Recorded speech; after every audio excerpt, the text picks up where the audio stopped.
వ్యవసాయం, చదువులు, విద్య, వైద్యం, ఈ మూడు ఏ ప్రభుత్వమైనా కూడా తమ బాధ్యతగా నడిపే వ్యవస్థలు. మూడు వ్యవస్థలు పూర్తిగా కుప్పకూలిపోయినాయి. నాలుగో వ్యవస్థ లా అండ్ ఆర్డర్. ఈరోజు రెడ్ బుక్ రాజ్యాంగంతో నాలుగో వ్యవస్థ పూర్తిగా దిగజారిపోయిన పరిస్థితుల్లోకి ఈరోజు కనిపిస్తూ ఉంది. మరి ప్రభుత్వంలో ఈయన ఉండేది ఎందుకు ఈయన ముఖ్యమంత్రిగా పరిపాలన చేస్తూ ఉన్నాడు?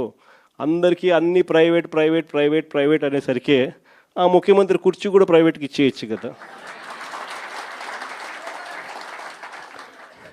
ఈయనకు అన్ని ప్రైవేట్ ప్రైవేట్ ప్రైవేట్ అనేటట్టుగా అయితే ఈయనకి ఎందుకు ఓటు వేయాలా? ఈయన ఏం చేయడానికి అని చెప్పి అక్కడ ఉన్నాడు.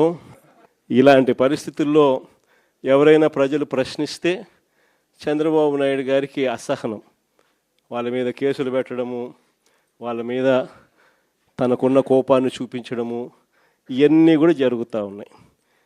ఇలాంటి పరిస్థితుల మధ్య నిజంగా వైఎస్ఆర్ కాంగ్రెస్ పార్టీ ప్రజలకు తోడుగా నిలబడే కార్యక్రమం చేస్తూ ఉంది. ప్రజలకు ఏ కష్టం వచ్చినా, అక్క చెల్లెమ్మలకు ఏ కష్టం వచ్చినా, రైతన్నలకు ఏ కష్టం వచ్చినా, పిల్లలకి ఏ కష్టం వచ్చినా కూడా వాళ్ళందరి తరపున జెండా పట్టుకొని పోరాటం చేస్తూ ఉన్న పార్టీ ఒక్క వైఎస్ఆర్ కాంగ్రెస్ పార్టీ మాత్రమే.